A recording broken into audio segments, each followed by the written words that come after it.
Hey, ladies, if you want to be rich AF, you're in the right place. It's your girl Cherie here. Welcome to Black Women Making Money. Got the house tonight. So, your girl is going to be going over a little bit of the Rich AF book. The book is bigger than I thought it would be. It's a lot of content in here. So we are not going to, we have our book club that is happening on Zoom. And it's probably going to be a multiple session book club. But I started reading it and I want to give you a little bit of my commentary. So I'm going to throw the 90-second intro in, give people a chance to come in. Ladies, don't forget to hit the thumbs up. And I'll see you in 90 seconds for us to go over Rich AF. Here we go.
Welcome to Black Women Making Money. We are the home of the upwardly mobile Black woman. For exclusive content and invitations to our Inner Circle Zoom meetings, which happen on a monthly basis, you can sign up for free for our email newsletter at bwmakingmoney.com. That's bwmakingmoney.com. Hey, ladies. Hello. And welcome to a Rich AF Monday. I am swamped at work, and yet I missed you, ladies. I missed you so much that I am playing hooky a little bit from work in order to be here with you tonight. I have started reading the Rich AF book by Vivian Tu, The Rich BFF. And it was suggested that we do a book club during our last Zoom session. So we're here to have a bit of a pre-discussion today. I'm just kind of hopping in. I'm going to read some of the book, kind of get you all started with regards to the process of us doing book club. There are a few questions that we already have in here, so I'm going to respond to those as well. A couple of ideas that I have and thoughts that I have with regards to things that Vivian is saying in the book. And yeah, the full discussion, though, doesn't happen on YouTube, ladies. The full discussion happens on Zoom. And the only way you can get an invite is to be on my email list, over here. There we go. bwmakingmoney.com.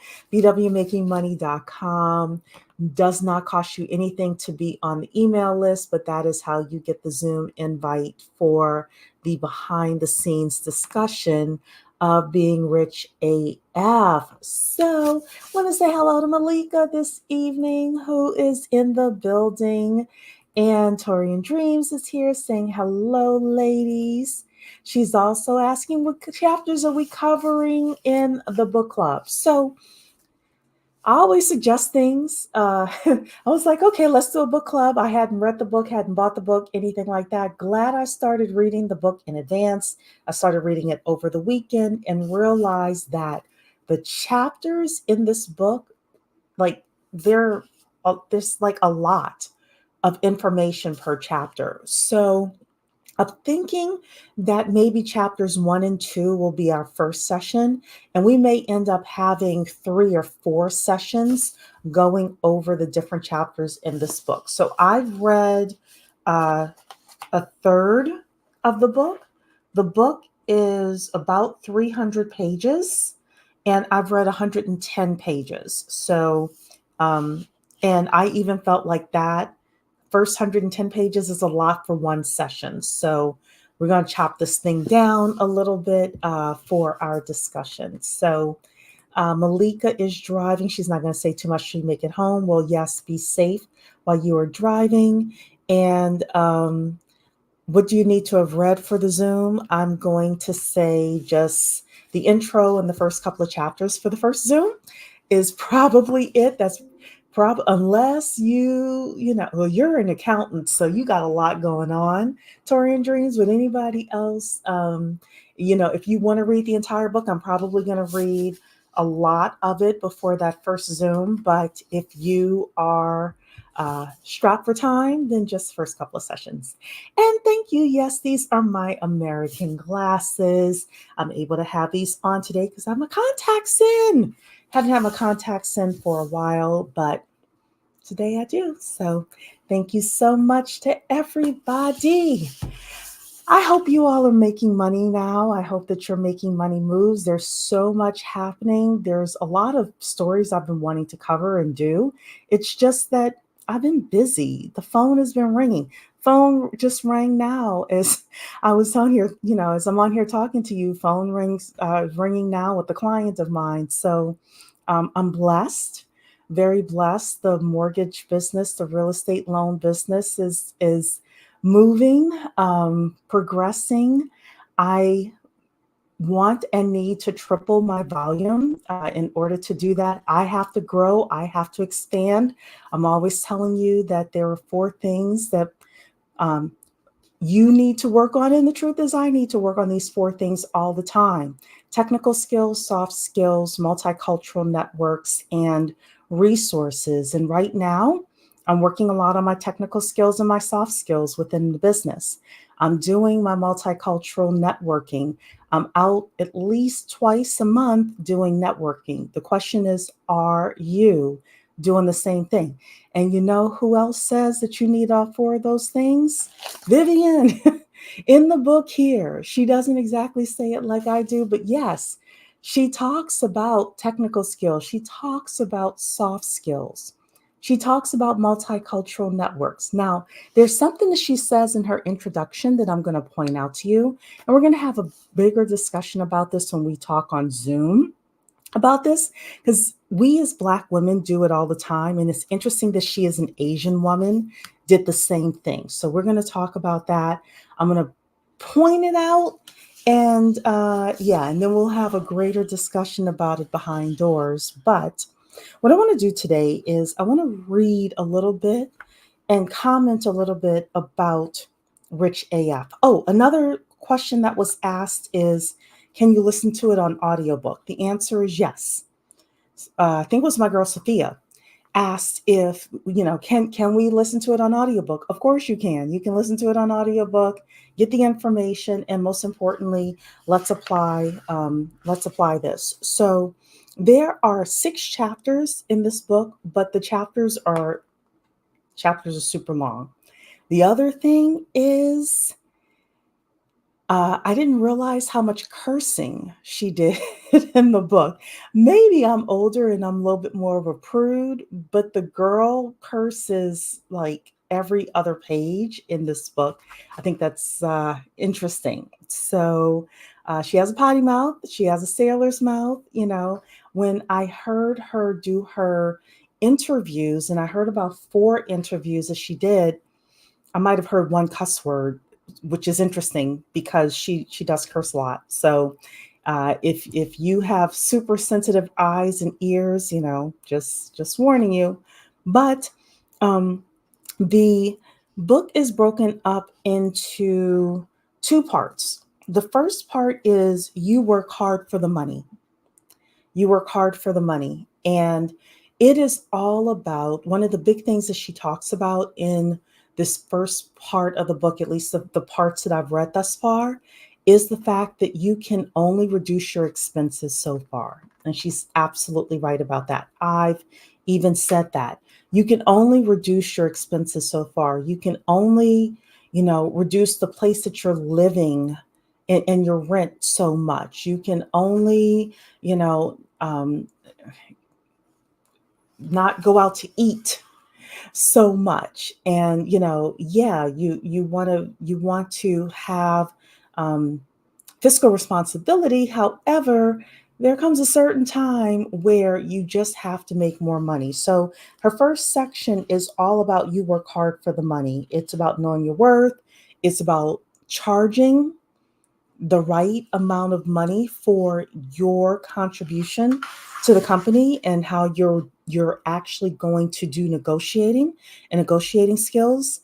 And then part 2 of her book is all about making your money work hard for you. Now, I haven't read this part yet, but it's making your money work hard for you. And it's like, okay, you need to make a certain amount of money every year. And does anybody know, as an upwardly mobile Black woman, because y'all are quiet in here? Oh, and everybody like the video, please. Like the video. In fact, I should have put my poll in here. Hold on. Let me put my poll in here. Where is my poll? Did you like the video? We're going to start the poll in here. Make sure everybody likes the video, please. Make sure you like the video. Okay. So, ladies, as an upwardly mobile Black woman, what is the minimum amount of money that we should be making every year to be in the upper middle class? As an upwardly mobile Black woman, what is the minimum amount of money we should be making every year to be upper middle class? It's one of the basics and basis of this channel. Being upwardly mobile, what's the minimum amount of money we should be making every year? I'm going to see if anybody puts it into the chat. Because the truth is, if you don't make enough money, it is harder to save money. If you don't make enough money, it is harder to invest. It's not impossible, but we have so many people living like, or giving us financial advice like our grandparents, our great grandparents, when they could have a sixth grade education and go and work on a factory line and be able to afford a home and be able to send the kids to college, etc. That's not the way that it is today. Torian Dreams is right, 125 to 135. So we say 130,000 over here. You're absolutely right, Torian Dreams. And hi, Unagreeable. Hello, how you doing? $130,000. Here's the thing. We have looked at the charts. The charts say that if you do not make at least $114,000, you can't buy a house. And home ownership is, for wealthy people, 2/3 of people's wealth is in their homes. So how can you participate and be in the game if you do not own a home? Do I think everybody should own a home? No. But do I think the supermajority of us as Black women should own a home? Absolutely. Absolutely. So we need $130,000. We need money in order to invest in our 401ks. And I should say, I am not a financial advisor, and this is not financial advice. I am a licensed mortgage loan officer, right? But we need enough money to be able to invest in our 401ks. We need enough money to be able to do other types of investments. Tam over at Women in Linux did a really great job of talking about tax saving strategies for people who have W-2s. And a lot of you have W-2s. Well, you do need to have enough money in order to play those games, right? In order to be in the wealth building phase. So the truth is, if you do not have a high paying skill, the first thing that you invest in after you get an emergency fund, and we've talked about this, you could either follow the route of Dave Ramsey saying, have a couple $1,000s in an emergency fund, and the rest goes into debt reduction and, for us, skill development. Or you could have 6 months, if you choose to do that, of 6 months of living expenses, and then you invest in your skills. I'm a fan of invest in your skills sooner rather than later. Invest in your skills sooner rather than later. So, ladies, if I have a $130,000 job and I'm working 2,000 hours a year, that means I need to be making $65 an hour or more. $65 an hour or more. If you are not making $65 an hour or more, you need to invest in your technical skills or your soft skills or your multicultural networks, or all three. I will repeat that again. $65 an hour, $130,000 a year. If you are not making that amount of money, you either need to invest in your technical skills, your soft skills, or your multicultural networks. People ask me, well, Cherie, what are technical skills? Technical skills are not technology. It could be technology if you work in the tech field, but it could be anything that has to do with you being at the top 10% of your career path. So, for example, for me, I am a mortgage loan officer. For me to get to the top 10%, really, if I'm at the top 10%, I'm making $500,000 or more a year, because that's how much top 10% mortgage loan officers make. For me to be able to do that, I must have the ability to get leads, the ability to do a loan consultation, the ability to close a loan, etc.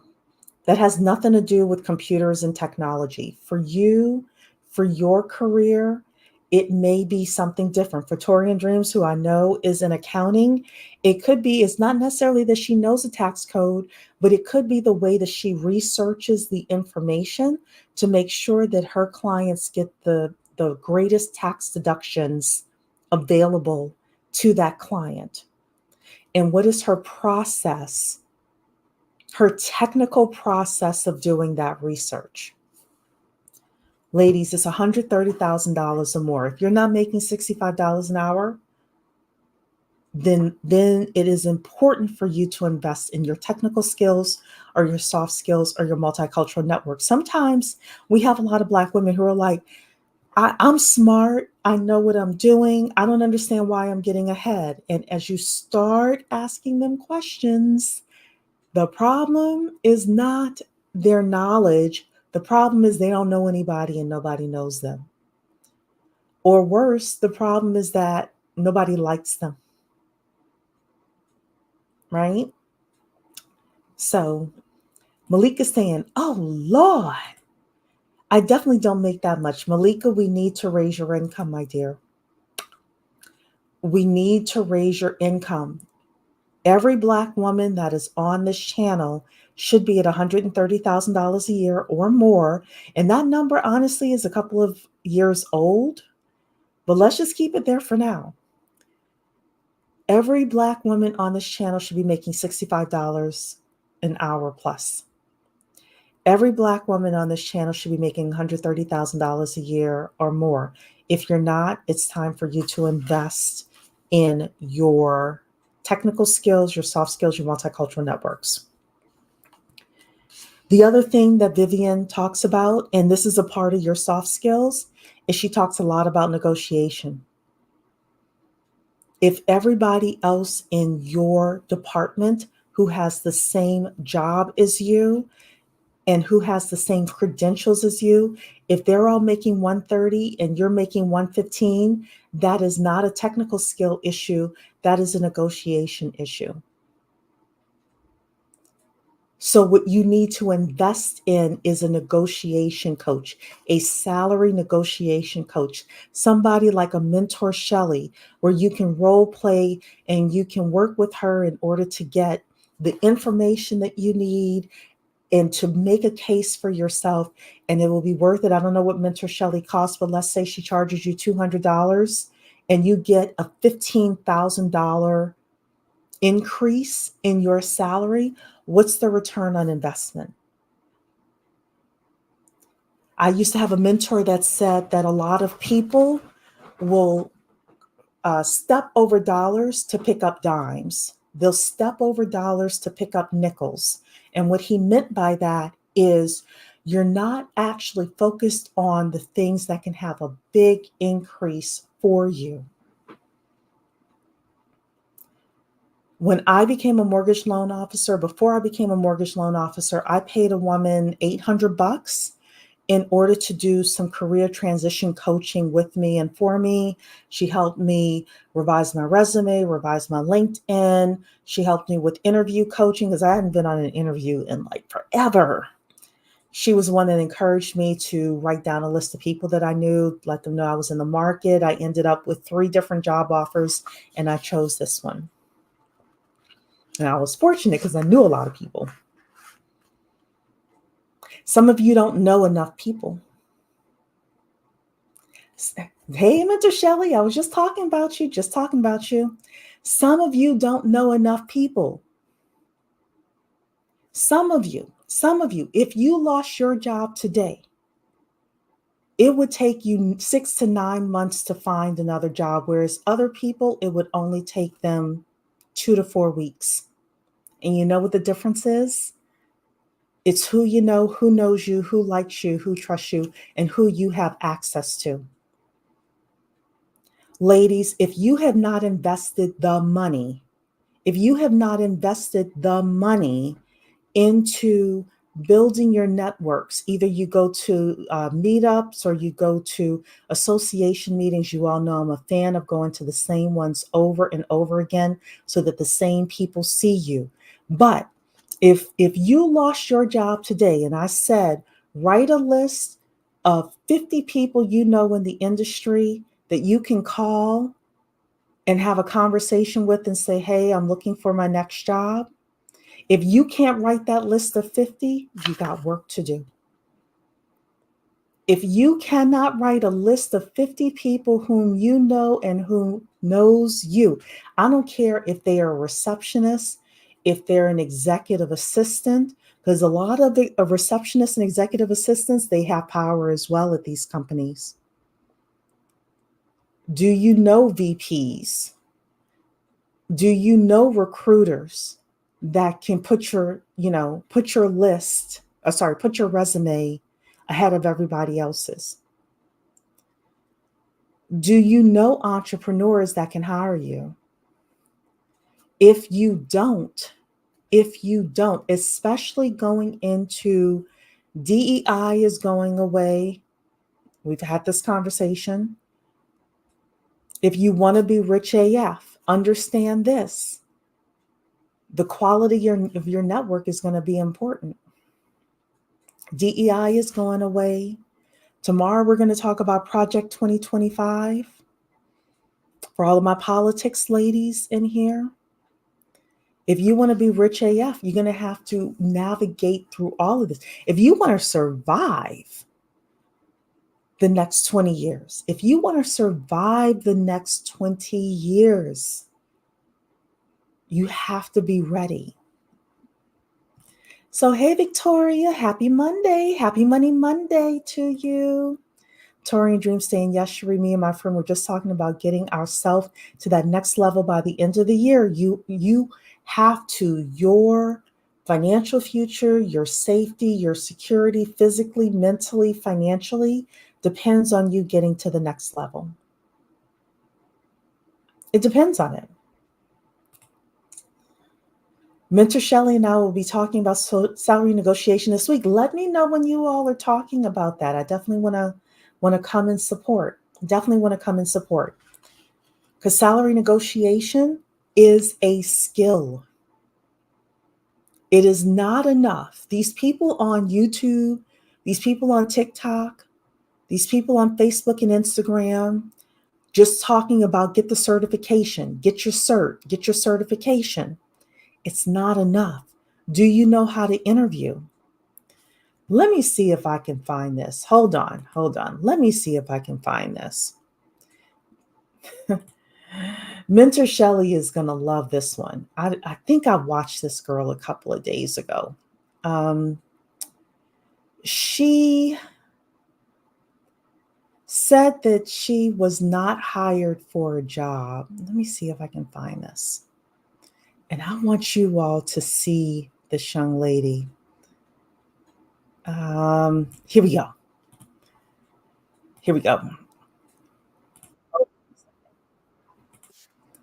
I've got to show you this.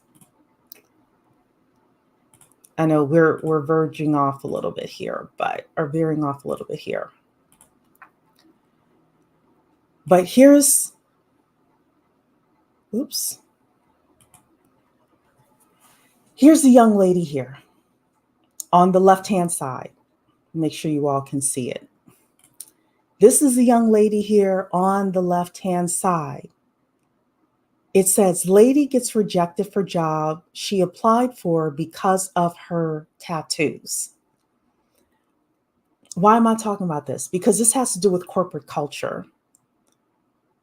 This has to do with interviewing. She says, I speak well. I can do the job. I don't know why they won't hire me.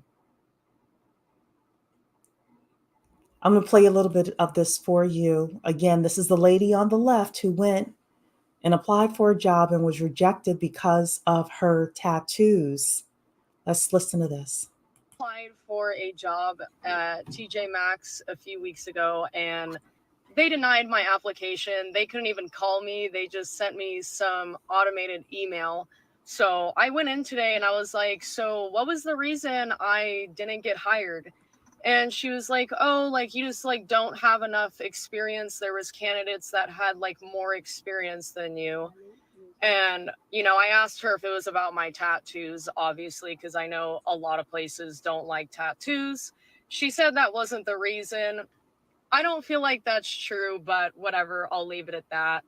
So I'm just wondering how, like, teenagers and young adults who haven't had a job before, how are they supposed to get employed if these places are only hiring people with experience? So younger people just can't get a job because they haven't worked enough? Girl, you know better. Girl. This young lady looks like she is maybe 26 to 28 years old. You know better. You walked into TJ Maxx looking for a job. I really wanted to send this to Mentor Shelley and say, you, you could do this on your channel, Mentor Shelley.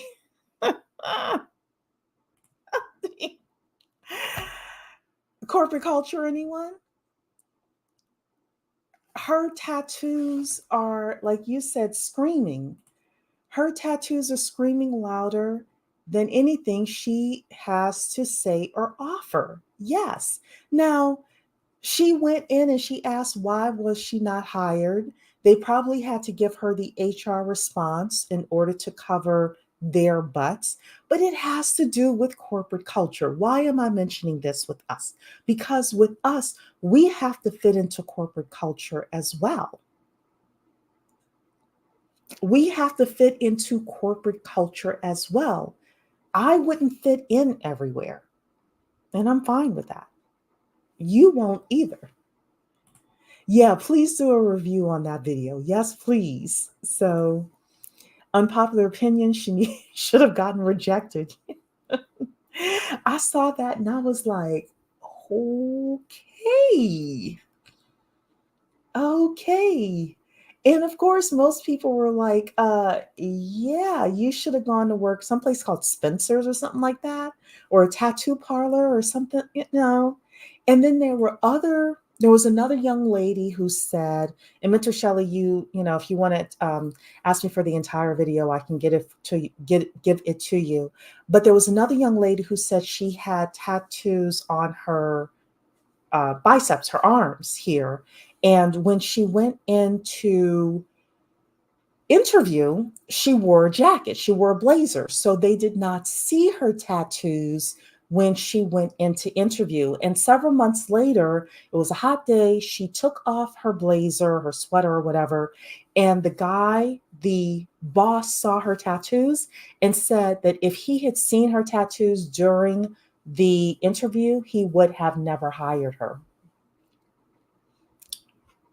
Now, on a scale of, well, put a 1 in the chat if you want me to say a really unpopular opinion. Put a 2 in the chat if you're like, Cherie, don't say anything. And that this has to do with Black women. Put a 1 in the chat if you want me to say a really unpopular opinion about Black women that has to relate with this, that relates to this tattoo thing. Put a 2 in the chat if you're like, no, Cherie, we as Black women, we're sensitive and we don't want to hear. Y'all are putting ones in the chat. Y'all are putting ones in the chat. You want me to really relay this to the tattoo lady? Mentor Shelley's telling me to keep it honest. Some Black women need diction coaching classes. It's not your fault, depending on where you were raised, where you were, you know, assimilated, your family. But some of you are not able to get to $130,000 plus because of some of the diction issues that you have. If you want to be honest, we're talking about becoming rich AF. Vivian talks about how you need to go in and be able to confidently ask for a $10,000 raise, $15,000 raise. We've talked. I expected to read the book. Now I'm just kind of talking with you ladies. We have talked this evening about salary negotiation. We've talked about getting the job. We've talked about negotiating, about mentorship and networking, etc. But some of you need to spend $1,000 and work with a diction coach. And I'm not telling you to sound like Kim Kardashian, Valley Girl, but I am saying that some Black women, a lot of Black women, our language is kind of hard. This is the soft skill of communication, the communication skills. And the communication skills is not just only about what you say, but how you say it. You need to actually ask yourself and be honest with yourself. And it's not always racism, white supremacy. Sometimes it is corporate culture. Corporate culture. Just like this young lady was rejected because of tattoos.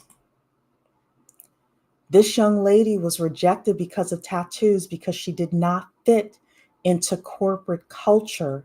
Are you stuck at $80,000 because of some aspect of your personality, of you, that does not allow you to fit into the corporate culture that elevates you to $130,000 plus? And that's a very difficult thing to say. But that's the reason why I don't expect to be monetized all the time on YouTube. Even though I was excited to get my little $130 check from YouTube for the last quarter. It takes me about 3 months to get a little check from YouTube, right? I'll never expect to have 100,000 followers because I want to come here and actually want to tell you the truth. Just like for me, the truth is that if I lost 50 pounds, I would have more options than I do at the weight that I am. I have to be honest about that. I have to be honest about that. We've had the conversation that some of you have ethnic names, you live in certain zip codes, and you have natural hair, and you wonder why the applicant tracking systems are not selecting your resume. Can we be honest? If you have 3 strikes against you, you'd better network. Then you want to tell me I'm shy and I don't want to get out the house, racism, white supremacy. Like, no, ma'am. We gonna be honest? Or are we just gonna lie to ourselves and lie to each other?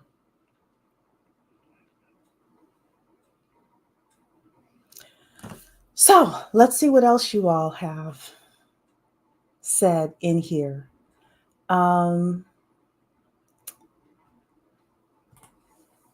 Malika saying she does not fit into a traditional look, and those tattoos scare that you have questionable judgment. Yeah. I mean, look, I don't shop in TJ Maxx, but one person said Sharon shops in TJ Maxx, and Sharon would wonder why this person is serving her in TJ Maxx. I mean, Lila Rose is in the building saying, hello, everyone. You, Mocha Mommy, and Samantha Cooker have inspired me these last couple of years. Oh, thank you. Thank you. I do not take that lightly. Oh, I'm so honored.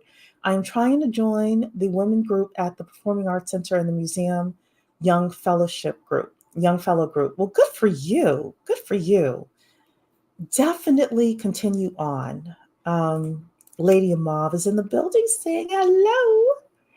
And you put extra ones in there for the shy folks. Yeah, look, I mean, if we're going to be honest, let's be honest around here. Agreed, I said I wanted some myself. I don't remember what I said there.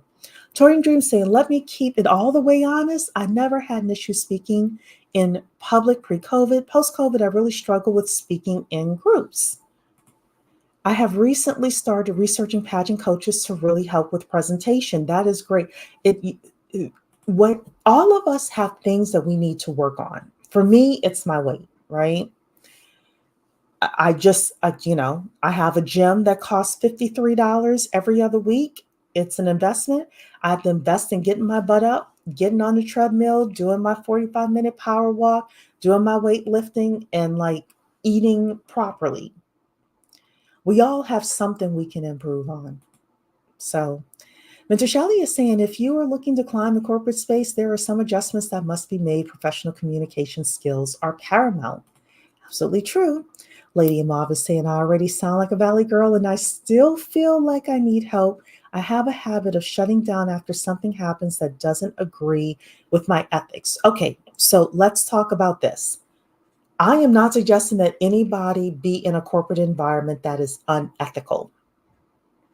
I am not, because that is the fastest way to end up in clink with an orange jumpsuit. So if you are, it depends on the ethics that you're referring to, obviously.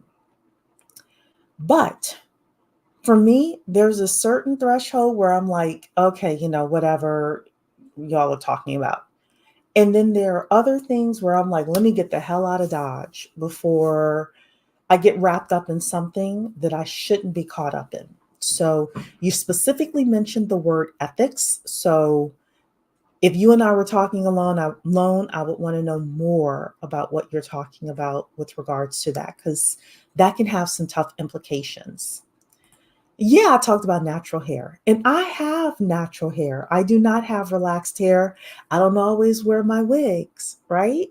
But I do understand that there are certain corporate environments that, like, you can't have the three strikes rule. That's, if we're going to be honest, if we're going to be honest, we can't have the three strikes. We can't have the three strikes rule. So, something might have to give. Hello, Rana. Lady Mom saying yes, natural hair. Some people love it, some don't. Yeah, and I mean, so we do have the, what is it, the Hair Act that, the legislation. I'm drawing a blank right now. We do have that, and yes, we should not be discriminated against because of our hair, but 25% of Black women overall have been discriminated against with a job because of her hair. So we have to be honest about these things. And oftentimes it's not just the hair. It's usually the hair and something else. So, and sometimes it's just not a good corporate fit. Sometimes it's not. Credit Solution is saying, if I saw a tatted girl at TJ Maxx, I would assume she was part of the work release program. Oh.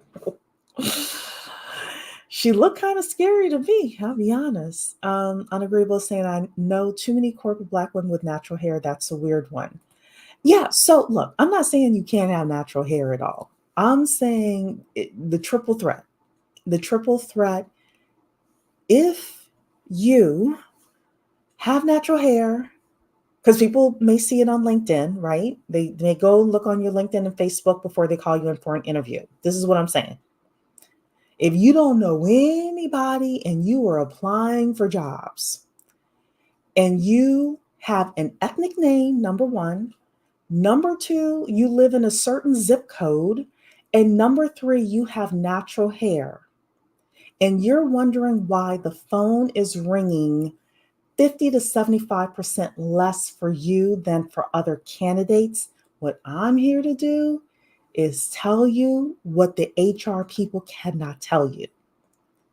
They talk to me about it because I'm nosy and I'm not looking for a job from them. And what I come to do is I come to tell you the truth so that way you can navigate. So that way you can navigate. You can navigate. That's it. That's it. I gave up wearing the cape a couple of years ago. I'm like, I can't save the world. All I can do is save myself. And anybody who wants to come on and listen to, like, if Project 2025 is coming, there's probably nothing I can do about it. Could I vote? Yes. But other than that, if it's coming, it's coming. How am I going to navigate it coming? And that's what we need to think about. That's what we need to consider. So, Craig Solution is saying nothing wrong with bettering oneself, but I wouldn't assume she was hired fair and square. Interesting. Interesting. Lady Mom saying I wanted diction coaching. I said I needed that in 2022. Well, honey, it's never too late. Never too late. A non-regional diction is the way to go most often. That is true. You know who spends a lot of money in diction with diction coaching are actors. Sometimes actors are born and raised in New York or places like that, and they have to get rid of that accent or reduce it in order to do what? In order to get more opportunities. You can't get more opportunities with certain dialects and certain dictions. And you could say, oh, that's not fair. Life's not fair.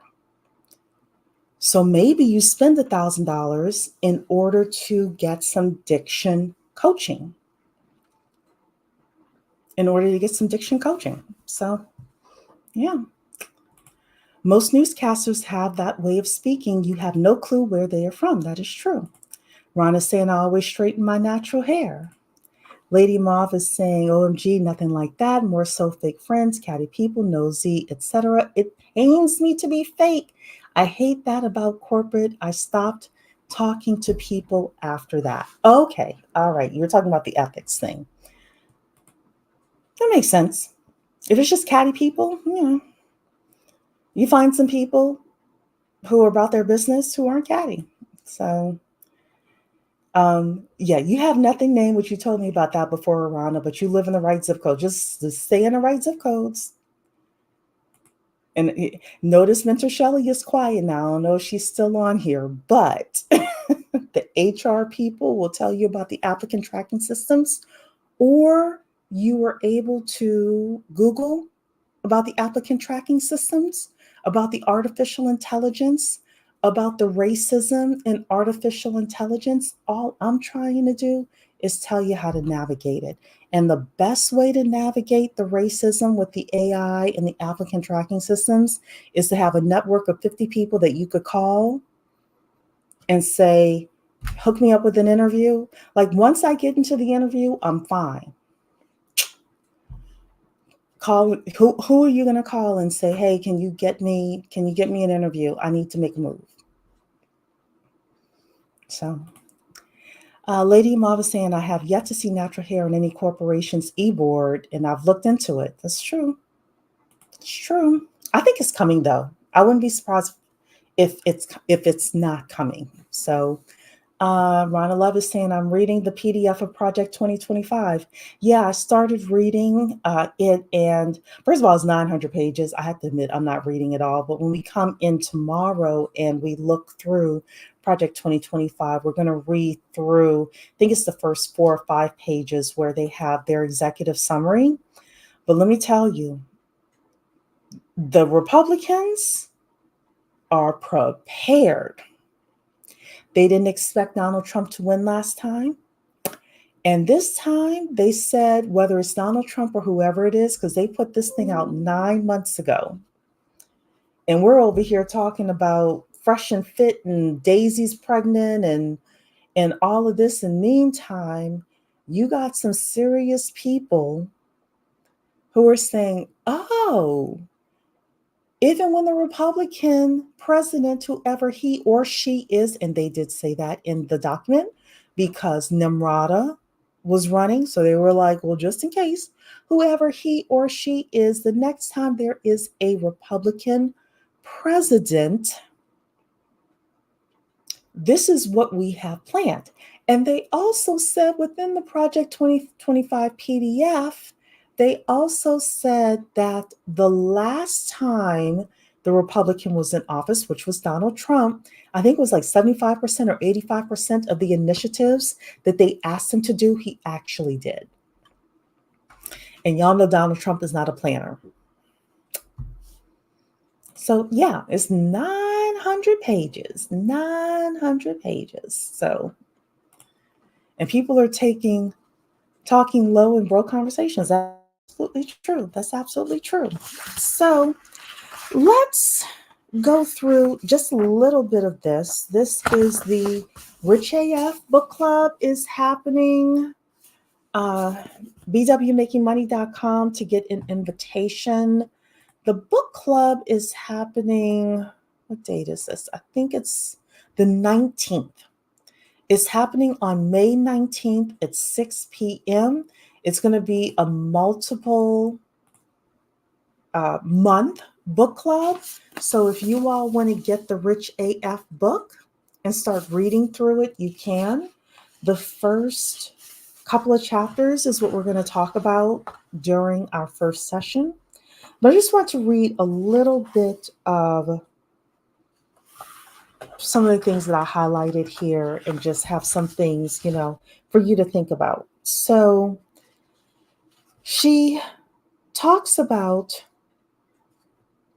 old rich white dudes being part of the financial services industry. She says here, while these rich dudes were busy creating and maintaining generational wealth, the rest of us were being sold the myth of the American dream that if we studied hard, worked overtime, and gave up life's little luxuries, we'd be able to get rich like the millionaires we saw on the pages of Forbes and Vanity Fair. But for most people, it's no longer possible to work or save your way to rich. For most people, it is no longer possible to work or save your way to rich. One of the things she's saying here is we have to earn our way to rich. You have to make enough money, $130,000 plus, ladies, $65 an hour plus, ladies. If you are not there, you better get to it. You better get to it. It mathematically, I don't see how you're able to make $50,000 a year and become wealthy, become rich, feel comfortable, etc.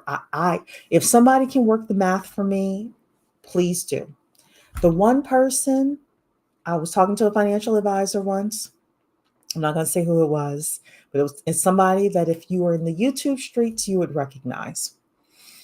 And I said to him, well, he said, oh, you make $35,000 and you're able to save this and save that. And he's been in the industry for a long time. And I said, that doesn't make any sense to me. How can someone who makes $35,000 like save and, afford a home and build wealth? And he's like, well, no, I mean, they'd have to live in some place like Kentucky and they'd have to own their home free and clear. And they could not have any credit card debt or any other types of debt. And I was like, so basically nobody black. In fact, so basically nobody, period. Right? I mean, maybe if you have somebody who inherited a home in Kentucky and is making $35,000 and doesn't have any debt and, blah, blah, blah, blah. But yeah. So it's no longer possible to work or save your way to rich. She also says here, because one thing I didn't have in common with those traders or salespeople, she's talking about rich white people, all but one of them was a white man. This is what she said, and this is what I want to talk about with us as Black women. She's talking in here about the rich white men, blah, blah, blah, blah, blah. All of them except for one was a white man, she says. She says here, as fate would have it, the only other outlier was another Asian woman who ended up becoming my manager and mentor, she says. She was everything I wanted to be: smart, sharp, successful, and sporting a new designer bag to work every day. I want to have a conversation with Black women as well. Oh, Mentor Shelley's saying she's here. You back, huh? Mentor Shelley, I am teasing you. We were talking about certain things and you were quiet. I said, Mentor Shelley is gone. She can't talk. I want to talk for a second. She had mentioned in here about her mentor being another Asian woman. Too many of us as Black women, and it's very interesting that she is an Asian woman, is saying this as well. Too many of us feel like if we don't see another Black woman doing it, if we don't have another Black woman in our environment doing the things that we want to do, that it's old, it's stuffy, it can't be done, etc. You all know me. I love me a good wasp. I love me a good wasp. If I'm in a room and I'm the only Black woman in there, oh well. Some of us, and it was very interesting that as I read that, I highlighted it because I thought it was very interesting that her thing was, I want to gravitate to the Asian woman because she's just like me. And she's got, the new bag and she dresses fancy and she's sharply dressed and things like that. Some of you are going to be the only Black women at the table. When you start reaching higher levels, you may be the only Black woman at the table. And you're going to have to be comfortable with that. And a lot of Black women, not all, and maybe even not most, but a lot of Black women are not comfortable being the only one there. And I think we got to get out of that. I think we have to be comfortable being the only one there. You start making 200,000, 250,000. You start hanging out with Tam at Women in Linux. How many times has Tam said that she's gone to a tech conference and there may be only one other Black person there? She's the only Black woman there, and maybe one Black man there, and that's it. You have to be okay with that. You are. Um, let's see what else she says here. She says, we're going to read actually a part of this during our conversation on Zoom. So um, there was a story that she had in here, but we're going to wait for Zoom for this. Okay, so here's her section all about how rich people think. So I'm going to give you just the overall gist of what she has in here about how rich people think. And then that's going to be our show for today. Put a 3 in the chat if anybody wants to come up and talk. Put a 3 in the chat if anyone wants to come up and talk, and I will drop the link. Other than that, I'm going to read a little bit of how rich people think, and then we're going to head on out of here. So number 1, she says that rich people are lazy. I believe that. Rich people are lazy. They're not trying to work. Hey, K. Sherelle, good to see you. Happy Money Monday. Rich people ain't trying to work. Actually, laziness is honestly like a human nature thing. No, nobody ain't trying to work.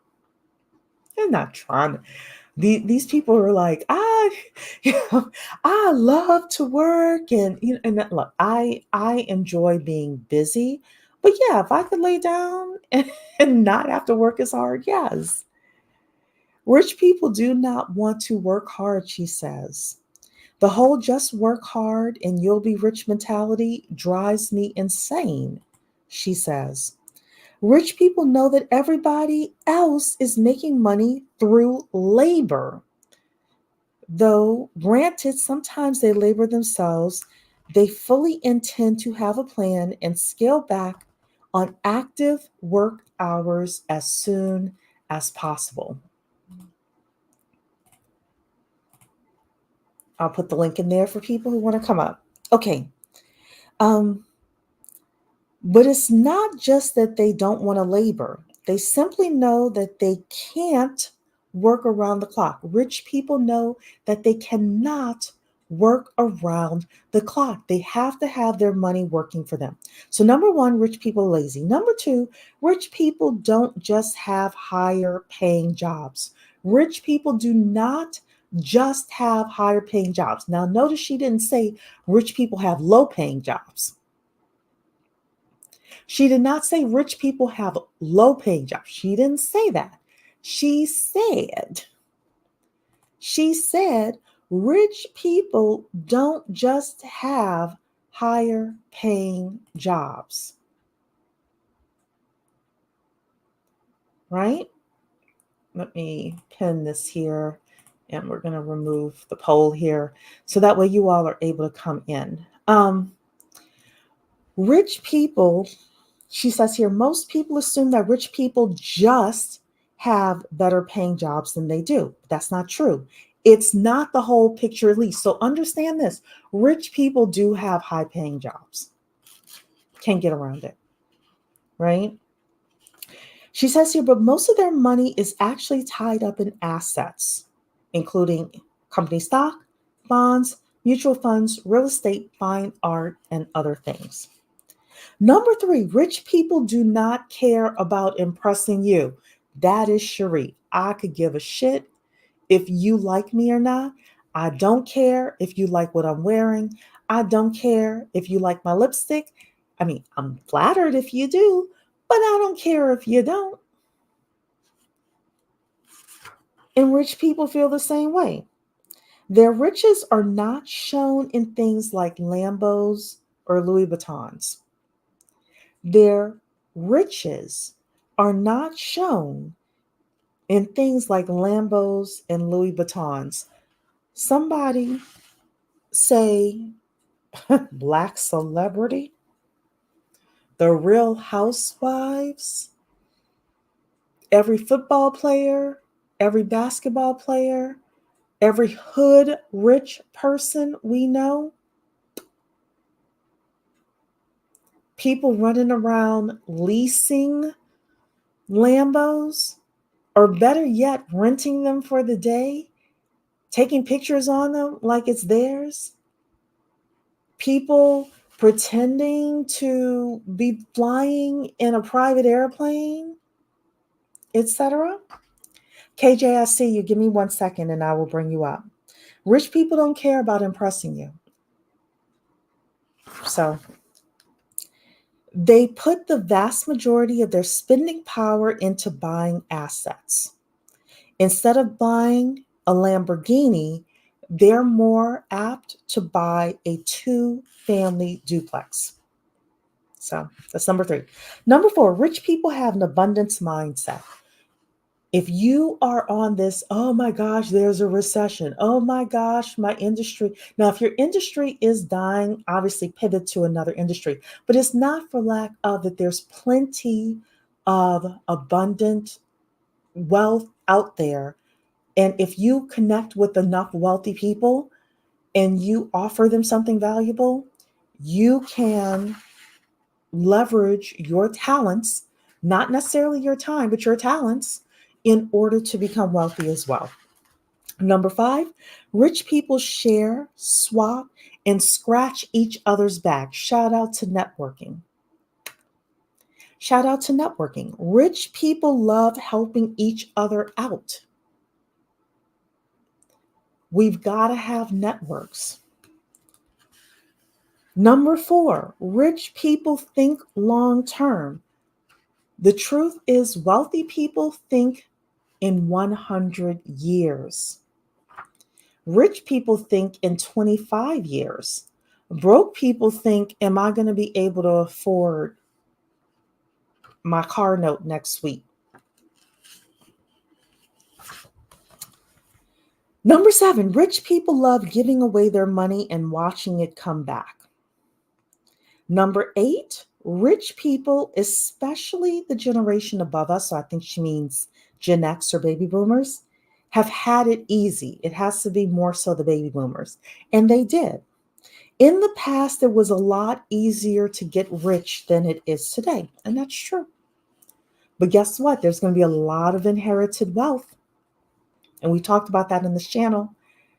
And my girl Victoria and I had the conversation of a lot of it is not coming to Black America, but that doesn't mean that you cannot position yourself when other ethnicities get their inheritance, that they don't spend a portion of that inheritance with you. Okay? So those are some of her rules of the rich. Again, Rich AF is the book club, and book club is happening on May 19th at 6 p.m. Eastern Time. You can come to bwmakingmoney.com, get on my email list, and you'll get the Zoom link. And KJ is in the building. Hello. Hi, Sheree. Thank you for inviting me up. I missed a little bit because I was trying to get a little work done, Uh-huh. but I'm gonna watch the replay from the little beginning that I missed. But I do follow Rich Beat FF, and I just have a question, like, cause she had this video about like requesting, a 15% raise every year, and um I just want to know, like, how can you do that? Can we get like some scenarios or some practice use cases of how to do that? Because um like, I work in tech, and there's a lot of like changes and reorganizations, quote unquote, as they call them, layoffs and everything. So it's kind of like hard to go in and get I request a raise. I actually requested a raise at the beginning of this year. Well, actually, I requested a promotion last year, and I got a promotion but it was a very small amount of money, and I had already came in at a lower grade than normal engineers, and so I've been like struggling to get out of the in the negative, because a lot of engineers come at us at a higher rate, and I came in lower because I was like desperate, came in at 2020 desperate, trying to get whatever job I can get, and then that kind of backfired because I'm kind of watching new people come in and get higher rates than me. And when I go to HR, they're pretty much giving me the runaround. So I'm like, how can I go about, having that conversation? What can I do? Because I actually put together a list of like comparable salaries, and with my experience and in the field, and they still was pretty much like, okay, and nothing. And yeah, okay. So, have you read the book? No, I haven't. Okay, I would suggest you get the book because she does go into detail with regards to how to ask for a raise. Have you consulted with Mentor Shelley? No, I haven't. Okay, I would suggest you maybe consider getting some negotiation coaching around asking for a raise. However, based on what you have said to me thus far, you ain't getting a raise from your current job. Now, I hate to be so blunt, but we might as well be. Yeah, it's the truth. So she has basically said in the book, and you do need the art of salary negotiation and the science of salary negotiation and how to do that. That is a skill. That's one of the soft skills that we refer to, right? But um, if you provided the case for here's why I should get a raise, and it's not just what other people are getting, it's the value that you bring to the organization, and they said yeah whatever, then she specifically says then it's time for you to go. Good info. Good info. I'm listening. I'm writing down. I'm taking note of what to do, because I have been working to scale up and do all these necessary things, and I really love that you have this um, live today to discuss this, because Mhm. exactly the motivation that I need to get to the next step.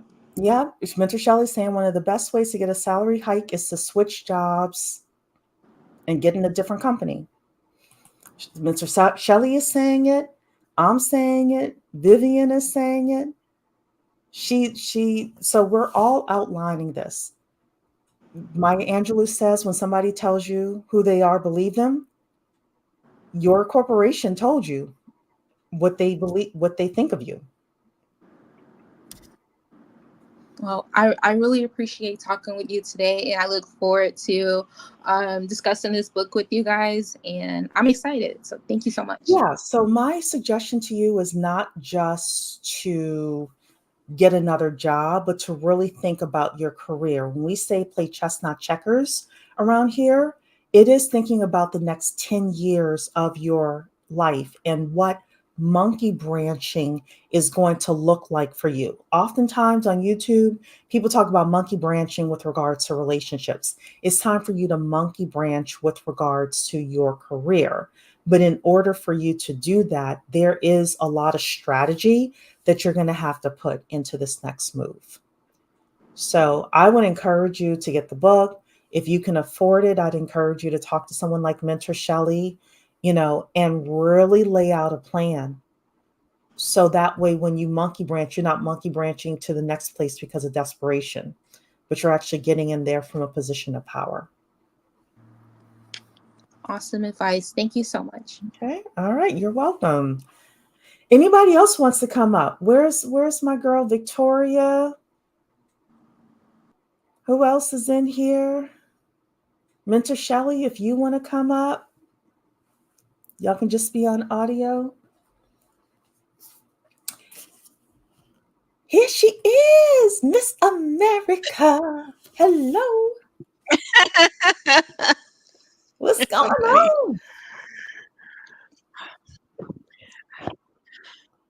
OMG. Okay. I'm totally a black screen. Wait, can you hear me? Mm-hmm. Okay, hold on. I got to turn you off on YouTube. That's what's going on. I hear myself talking. Okay. And while you're doing that, Victoria, read some more of these comments here. Being a good performer in my industry can easily get you an additional 10% per year. They There we make go. up the rest with bonuses. Love and Joy is in the building. Hello.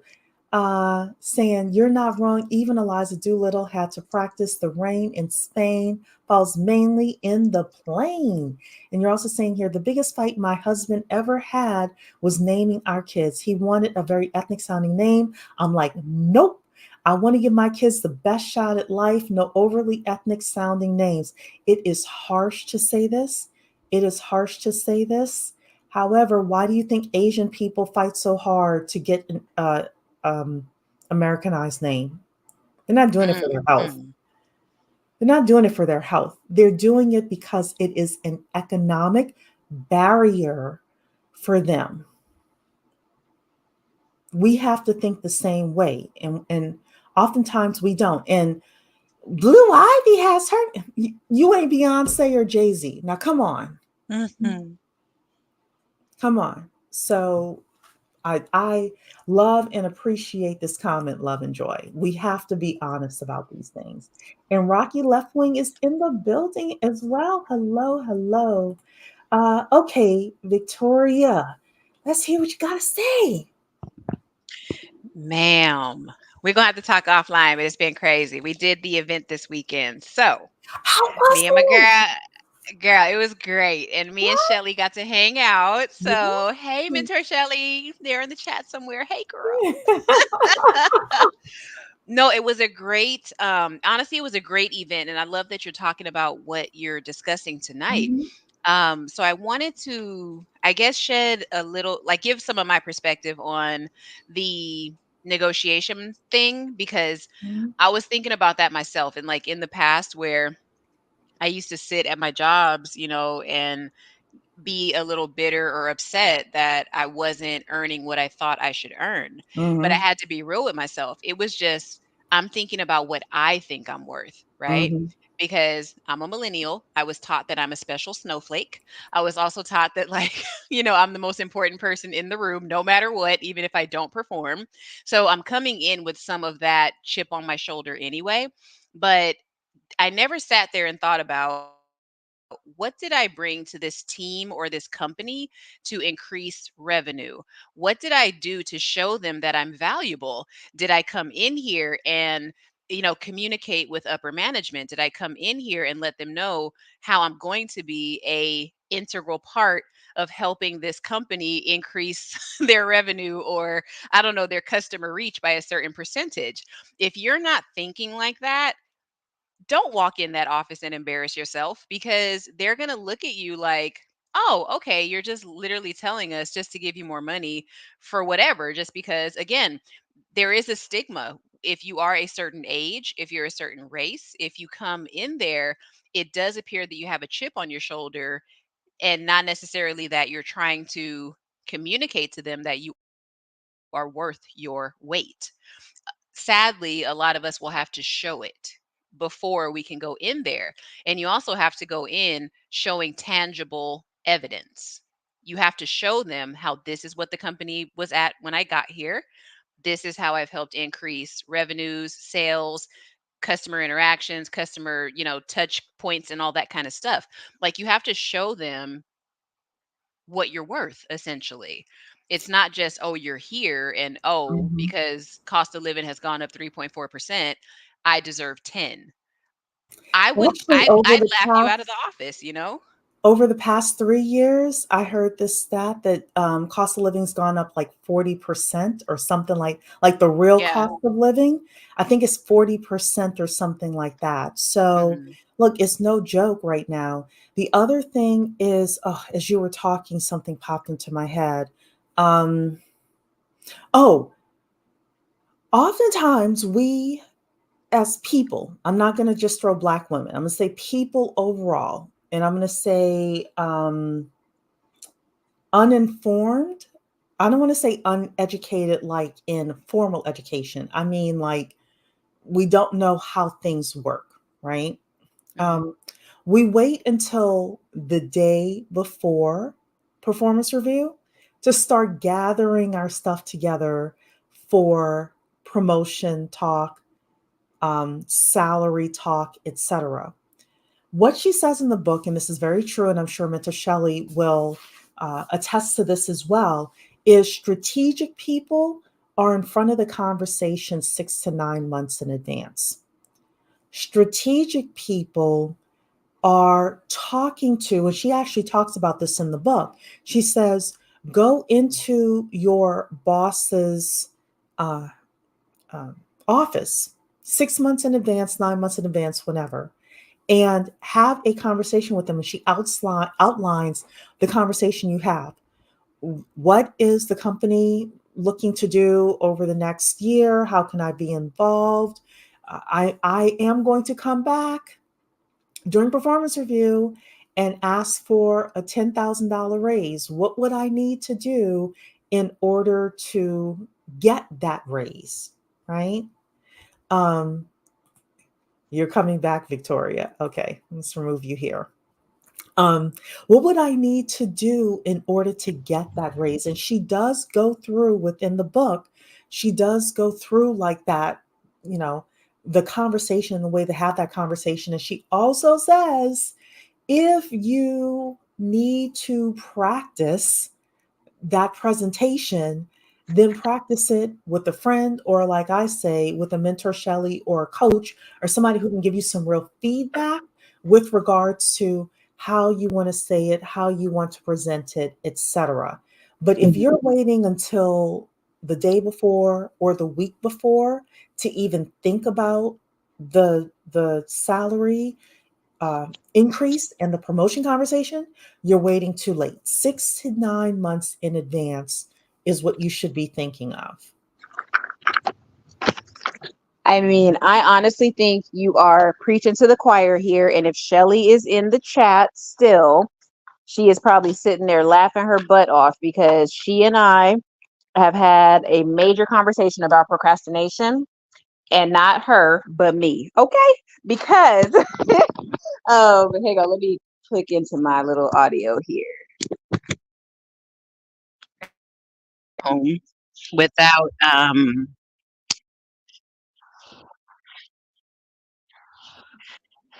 okay, can you hear me okay? Yep. Hello. Hola. You guys are Okay. doing your ever dear best to pull me on this channel, huh? Okay, Shelly, look. Okay, Cherie, honestly, you were like the only element that was missing this weekend. I'm not even kidding. Okay, Oh my so god. listen. Shelly, as soon as she said procrastination, I was like, Oh oh my my God, god. Shelly's gonna come up on here and tell on me. We had a massive conversation about this, and I was explaining to Shelly, like, I was kind of going off the deep end for a little bit. And it was because I realized that I had procrastinated on a few things that would have put me at ease had I not procrastinated. And just made my situation just a lot more free flowing and natural, in my personal opinion. When you don't prepare, some of us use the excuse of, it helps me think on my toes because of the adrenaline rush. I can think. And there is some science behind that, where you do execute if you're under pressure. But I think that sometimes we do it as a form of self sabotage under the guise of, oh, it helps me mentally focus and make me sharp. So I agree with you. And if that was in the book, I agree with that sentiment, where we do need to prepare, whether it's a presentation, whether it's, going to talk to your boss about that raise, all that good stuff. It's never going to hurt to be prepared, to practice. You know what I mean? Do it by yourself in your apartment while you're alone, and then do it in front of a crew, or a small group of friends that you trust. Right? I think that that's a great recommendation. So I fully agree.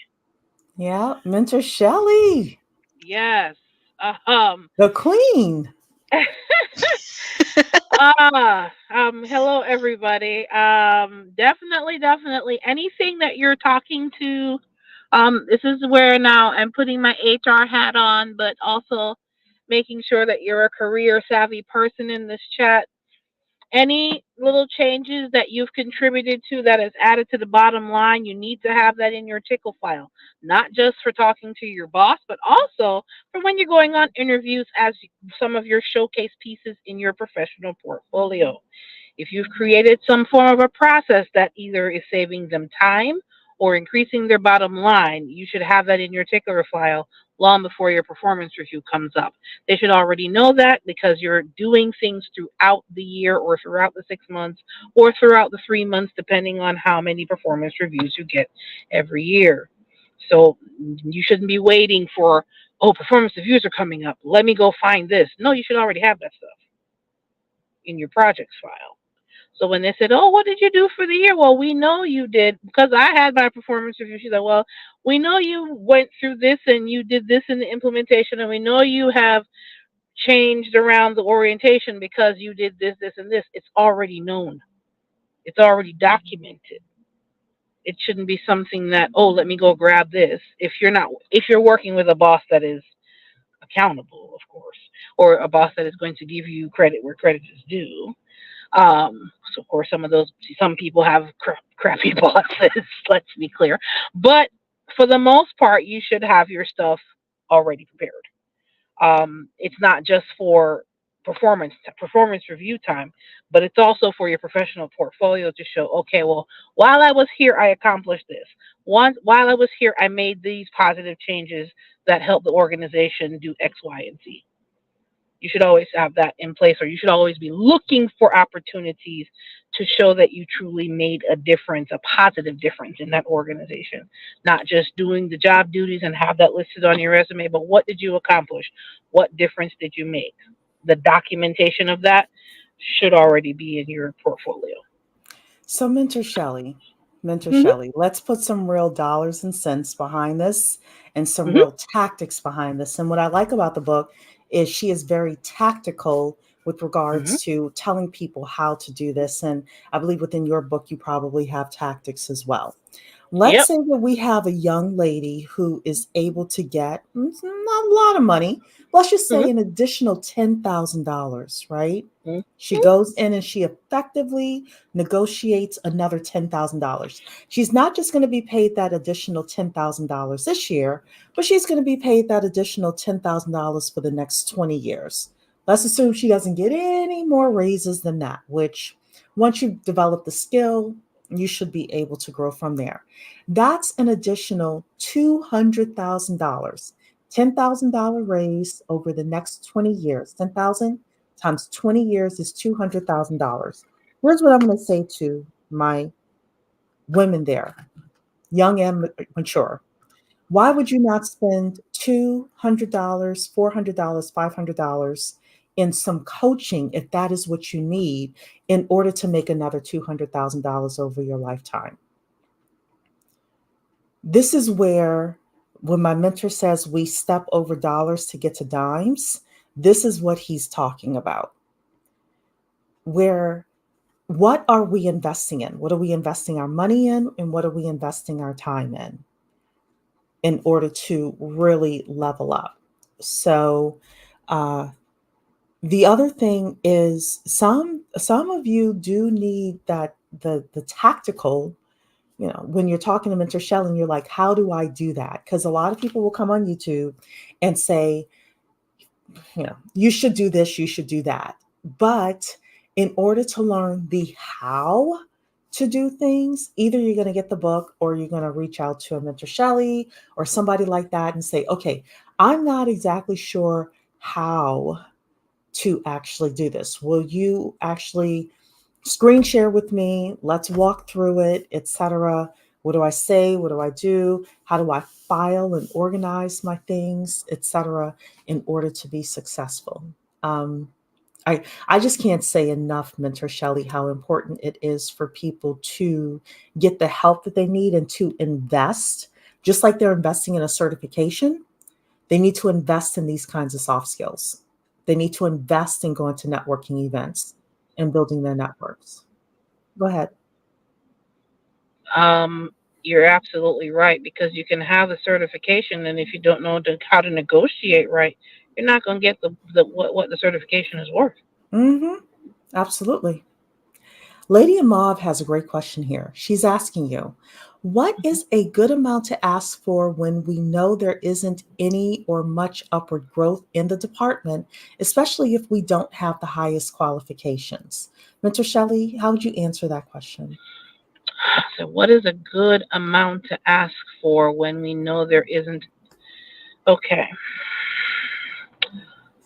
you're asking for within your, if it's within your same department, right, and you're asking for a raise, what is the value that you are going to present or you're going to sell to them that you bring to the table in order for them to see it as valuable enough? If you understand how your department works and how it fits into the organization, what's some of the value that you yourself as a career focused person bring to the table in order for them to shell out money? Because if they don't see value, they're not letting go of any more money. What are some of the things that you've done since you've been there to that translates to either saving them time or adding to their bottom line? You have to be real. It's not about, oh, let's be, you can't be fluffy with this. This has to be tactical and you have to be strategic. I'm not sure what field you're in. I'm not sure what competencies that you're supposed to be adhering to, or what your job description is like. That would be something that I would have to get in the weeds with you a little bit, as far as what's your job description, what is it that you do on your team, what is it that your team is supposed to accomplish, and what are you responsible for. What are some of the things that you've what are some of the things that you've changed to make it better for the team and for yourself? Have you improved efficiencies? Have you created processes? Have you um, done something to make a positive difference? Have you accomplished something since you've been there? What is their selling point to getting that? You have to look at all of those things. It's not just a one shot pony type of thing. So, So so I'm even going if so even if you may think there's no upward growth, but if you communicate your value, they'll give you the money. So I will give you another way of thinking about this as well.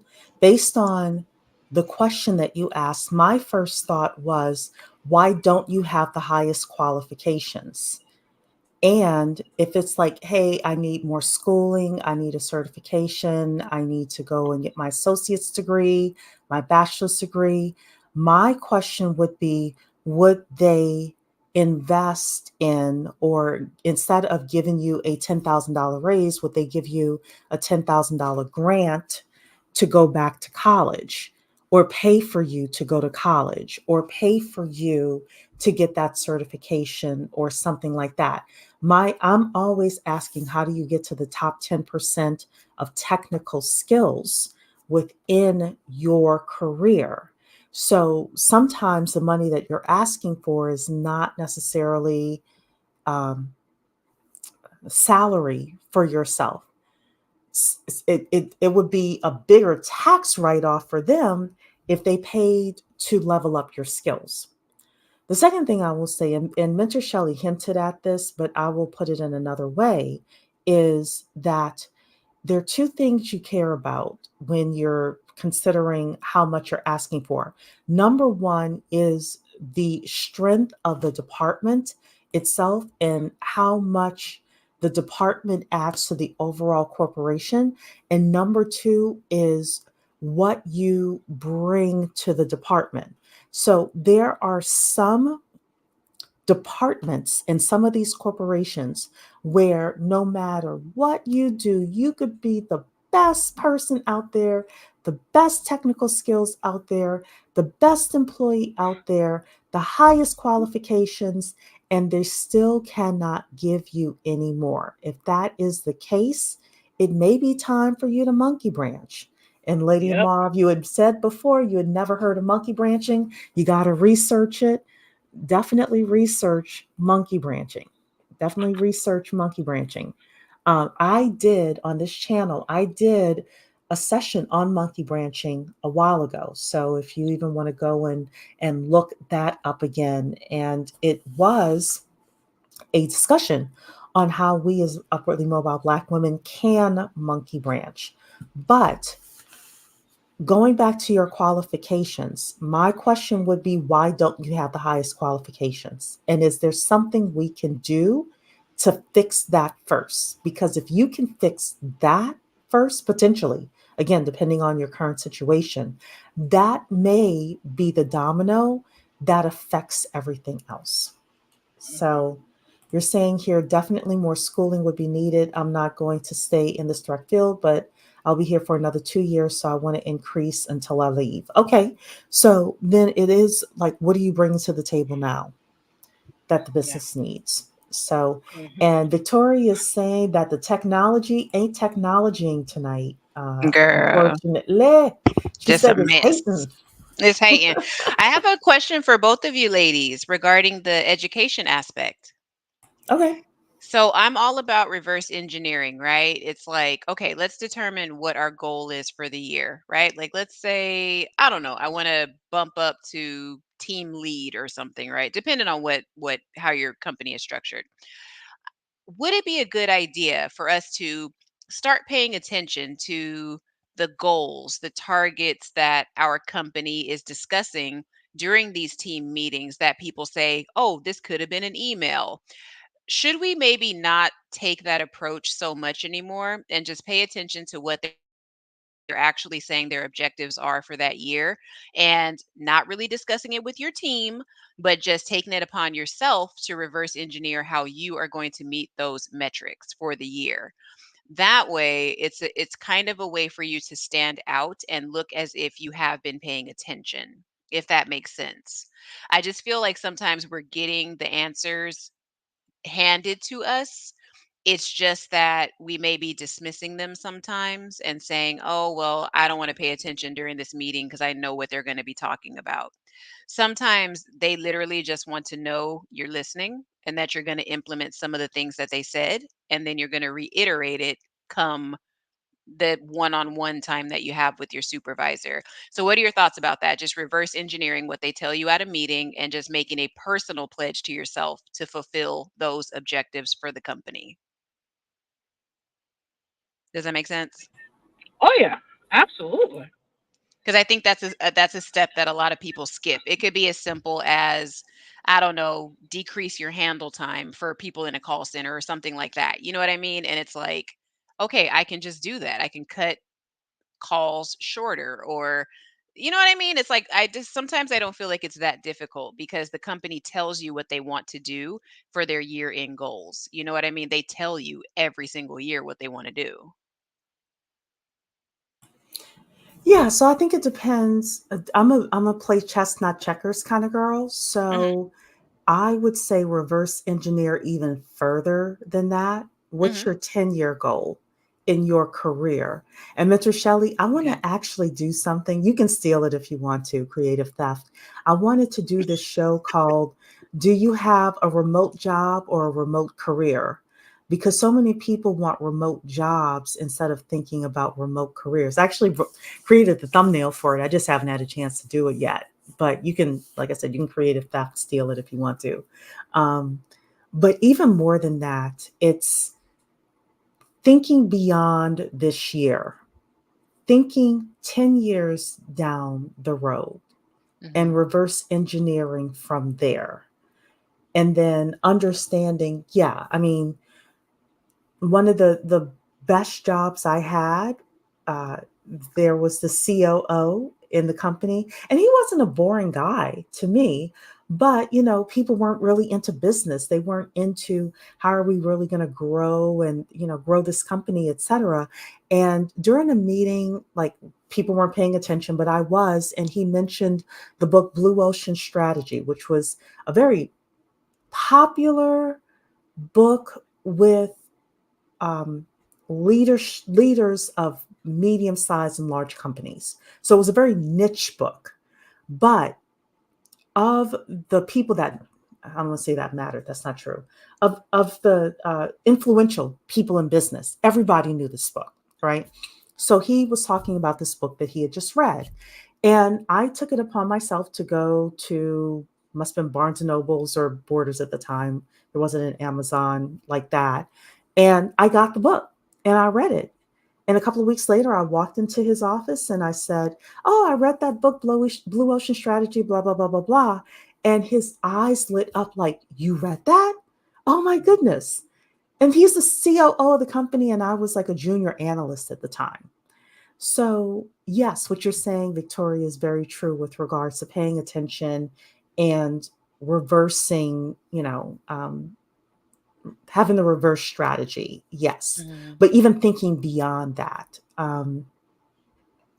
I, So maybe not for the company per se, but like the company is kind of just a stepping stone, right? They're just a company is means a to an stepping end. stone. Yes. Yeah, because I totally believe in getting the necessary training that you need, not just for life, but like for your next career move and all that from your Hmm. current position. I think a lot of us sometimes, you're right.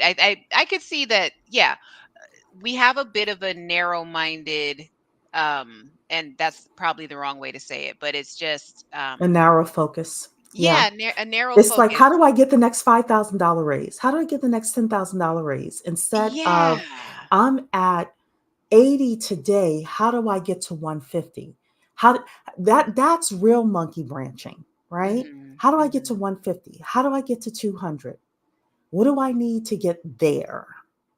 And you want to do Yeah. both, but 80% of my effort may go into the bigger monkey branch, and 20%, yeah, I'm going to listen obviously to my um, company that I'm at right now, right? But if I know I'm going to be there for another year,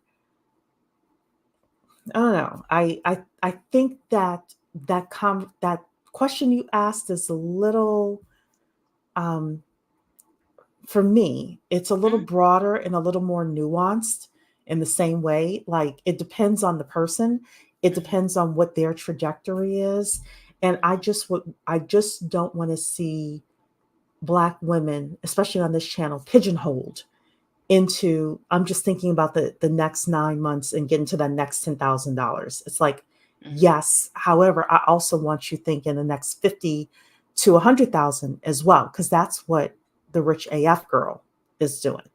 And Mhm. why are we not taking that lesson? What are your thoughts on complacency? Because I do believe that many of us, including myself, do struggle with that, where it's comfortable.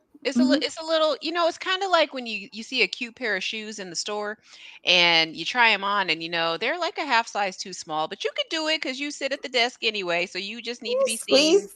Yeah, you need to be seen coming from the elevator to your desk and you're good. Mhm. You're good. So you say, okay, I'm gonna buy them. I'm gonna buy them. Right? We've all done that. I do feel like sometimes that's what we do, right? It's like the job is just comfortable enough, but it's uncomfortable enough to agitate us to where we know that we could be doing something different, but we just don't because it's comfortable. We know we might get our 3% raise. I mean, how does one, I guess, get beyond that? Because I think that's what a lot of women in particular struggle with because of the fact that, we um, aren't necessarily welcoming with the unknown, right? It's like we kind of want to know where we're going to be in the next 9 months or assume Mhm. that we know where we're going to be in the next 9 months. So it's like, okay, let me just stay comfortable. Let me just, hit these targets and call it a day. And that's it. How do we Yeah, get beyond that? I think it's a matter of comfort and fear. I'm I'm I'm uncomfortable, but I'm not uncomfortable enough to really make a move. And yet I'm fearful to make a move as well. I think that both things happen at the same time for so many women and so many Black women. And I don't know if there is a way to psych yourself out of that. I think that I know when I left writing business plan writing, I was so depressed for the last 2 years of writing business plans that my work started to suffer, you know? Mhm, And I was like, I got to get out of here. I got to do something else. I got to get out of here. And, but before that, I was making okay money. It wasn't good money, wasn't great money. It was just okay. but I wasn't uncomfortable enough until a point where I just became uncomfortable. And I was like, okay, now Mhm. I'm ready to go. Now I'm ready to do something. Um, I don't know. Some people have the mental fortitude to like just say, okay, I'm just going to jump. And then other people have to be pushed. you know? Mhm. Mhm.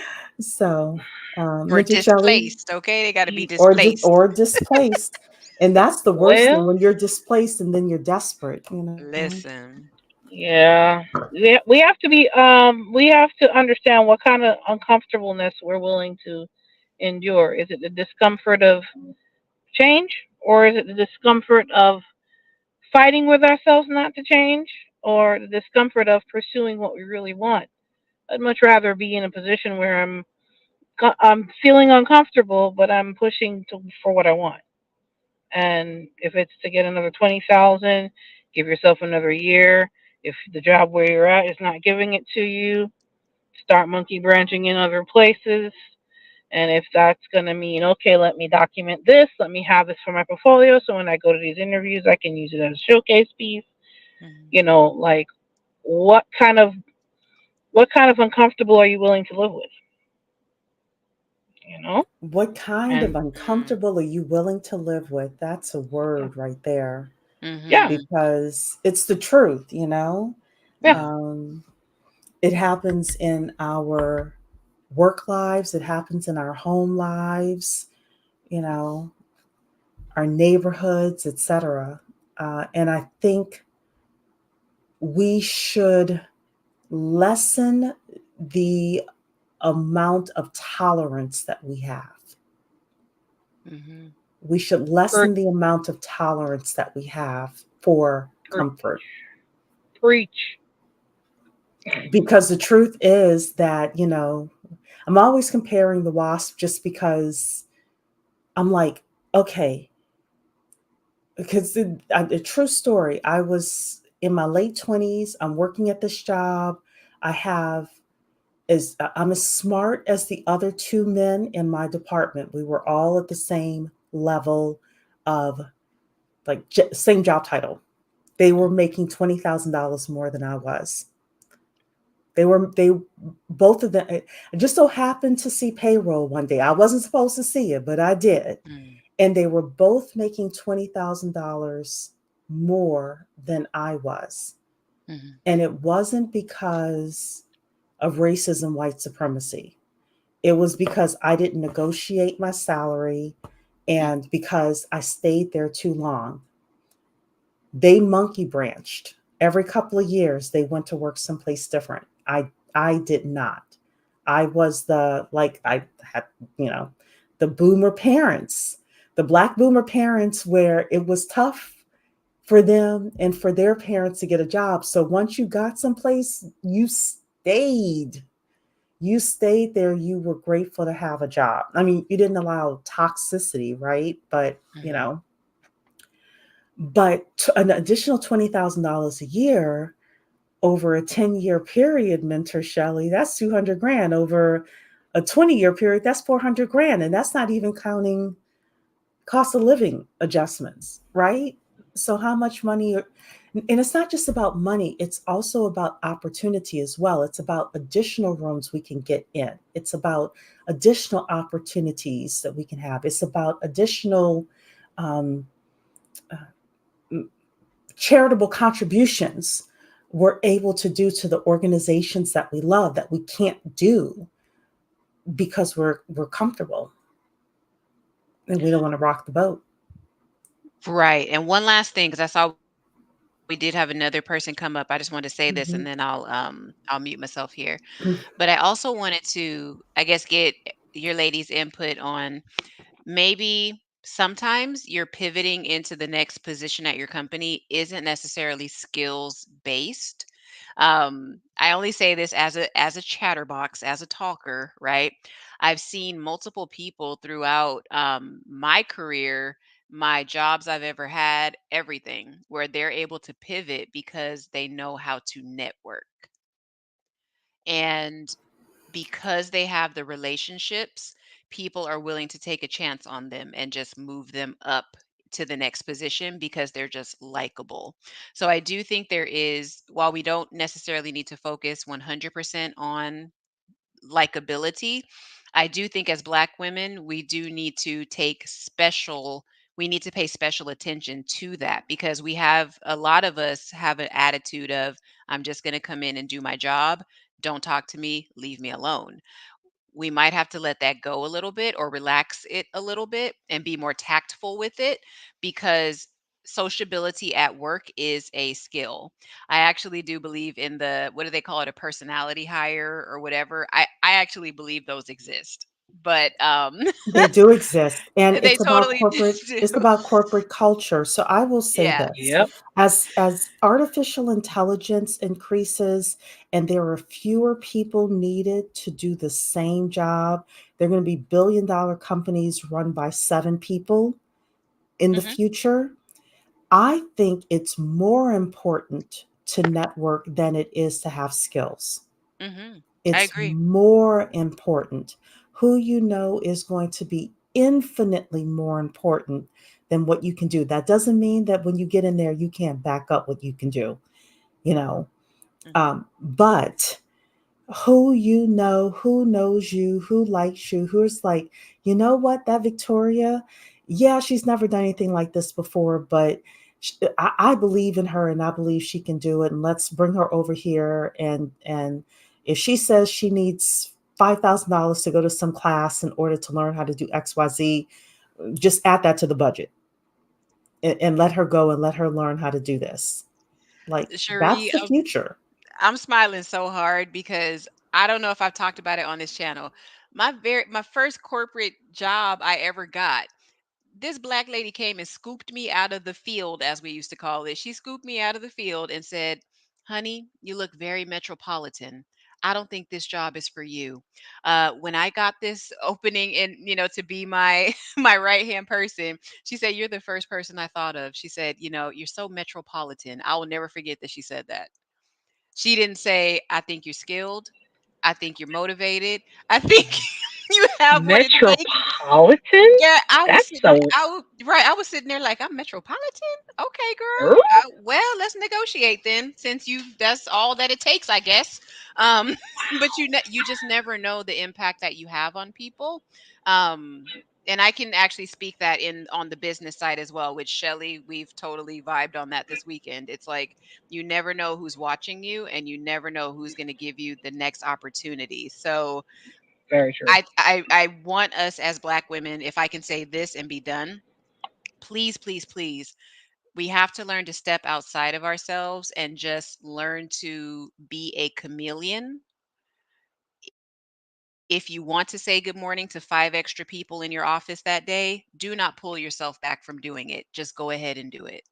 Say good morning. How you doing? Whatever, whatever. Ask them about the pictures on their desk. Do something extra so people remember you from the last time that they saw you and they don't equate you with the girl that sits in the corner and is a bit standoffish. You don't want to be that girl, right? So that's what I would say. I always say just add a little personality to it as well. Skills are great, but interpersonal stuff, that God, that's going to get you so far. That's how you see the people that don't have skills in positions and you're sitting there mad about it. That's how they get there. That's true. So I never like to go above 2 hours. We got 12 minutes left. We got KJ who came back up, and Sheed is in the building as well. So hey, Sheed. Okay, KJ, Mentor Shelley. Yes. I just wanted to, sure you brought up a good point about when you were talking about your job and kind of being stuck. And I just want to add in, like, during 2020 was my first profession, like when I got my first professional job, and we were in a economic downturn. So in those use cases where we're in a recession, an economic downturn, a lot of companies are having furloughs, and layoffs. How do recent grads or people trying to transition into a new career, etc., how do they stand out? How do they navigate the field of getting employed when they're subconscious about even having a job. Like, so for me, I got furloughed from one job, so I was desperate to get another job, so I took a pay cut, and now I'm digging myself out of that. So for people that are listening, how do they navigate not falling into that trap? Network, network, network. It's who you know. I I don't know. Do you? You might be one of my young ladies that has the family, that has the toddler, right? Or are you childless? I'm childless. I don't have any children. Oh, girl, then you should be out at least once a week networking. No excuses. Anybody and everybody in your industry. The And thing, I work remotely in a whole different state from my job, so it's hard to like. I mean, I talk to people all the time on our teams, and then when we meet in person. But other than that, it's kind of hard to meet I'm other. not talking about within your company, Okay, your industry, or where you want to work. gotcha. Not within any specific company, but within the industry or the type of work that you want to do.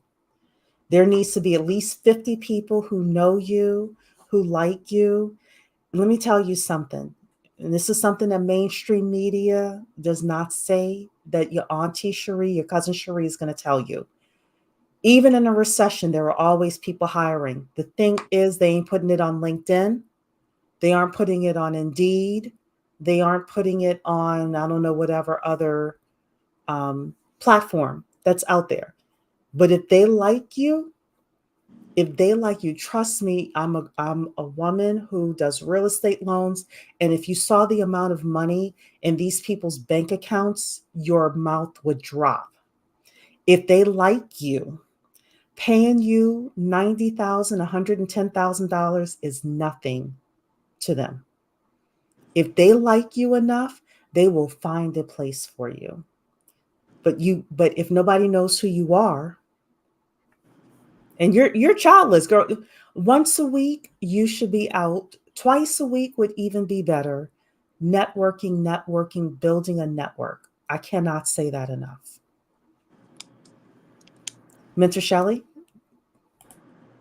Yep, I fully agree with Cherie. It's not just the people that are, they're not the people that you work, just the people you work with, people in your city, people in your county. Um, Network online in different groups, Facebook groups, as well as belly to belly. If they know, like, and trust you, they gotta know you first. They gotta like you. You gotta like you a little bit, and then they like you a lot if you're consistent with the networking. And then, oh, you worked here, and what are some of the things you do, and the chit chatting and things of that nature. You also have to make sure you stay skilled up. If you're able to get another certification or get the other piece, depending on what direction you're taking your career. If you're saying, well, I'm going to be a software engineer until this time and I want to move up leadership wise, are you getting the soft skills and the leadership skills you need to move up? Are you, don't wait for your job to provide the training. Are you taking it upon yourself to get the training? Are you taking it upon yourself to develop your soft skills, not just your technical skills? um, because the art of negotiating is a soft skill that will make you money.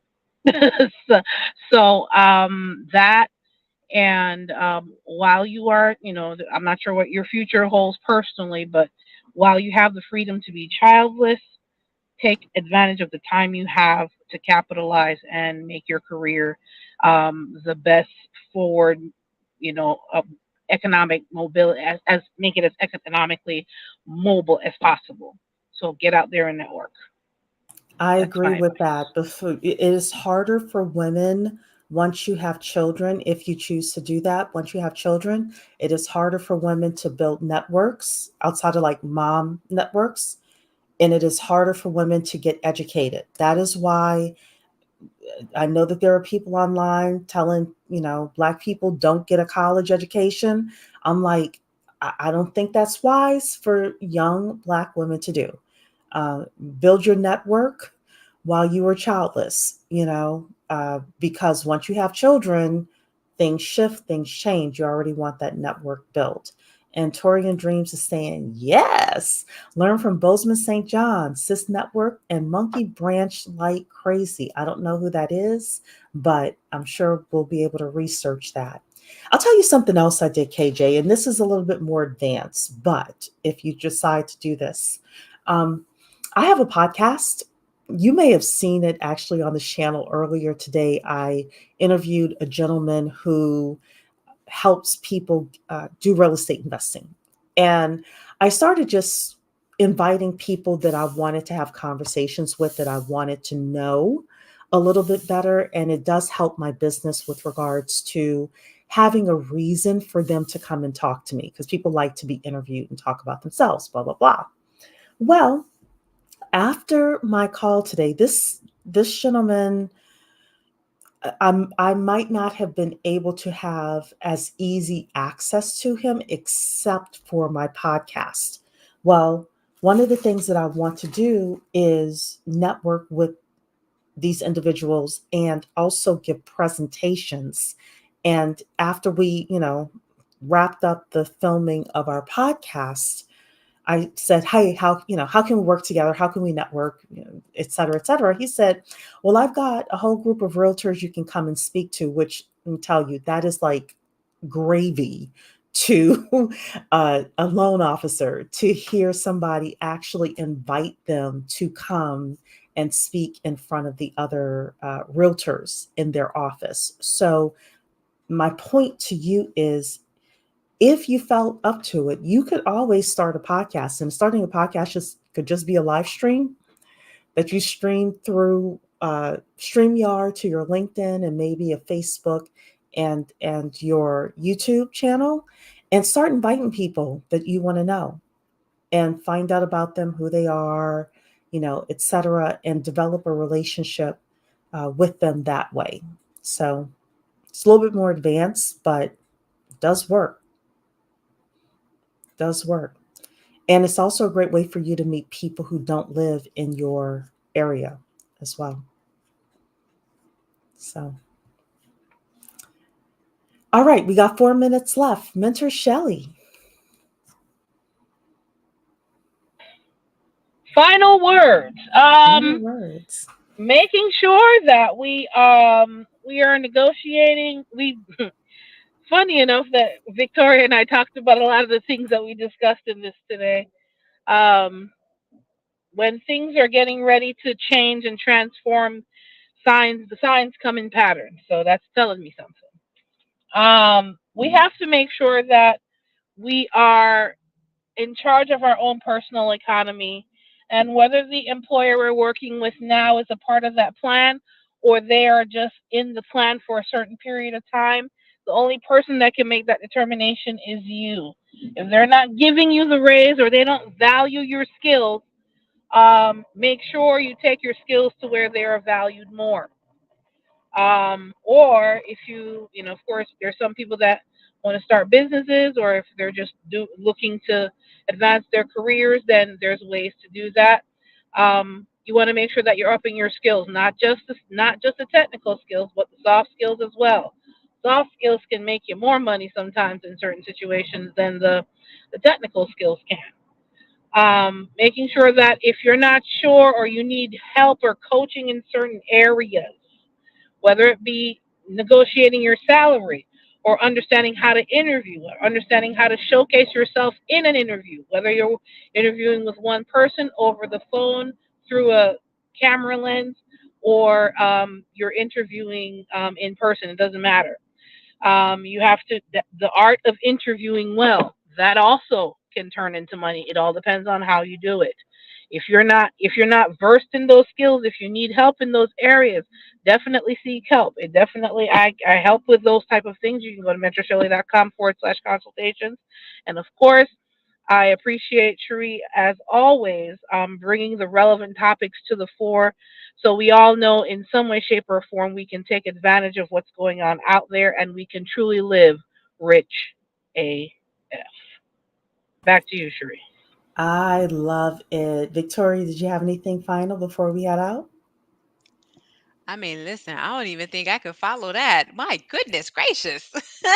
I would like I said, I really want everybody to just, look at take an account of everything that you do for your company today, evaluate your personal strengths, areas of opportunity, all that good stuff.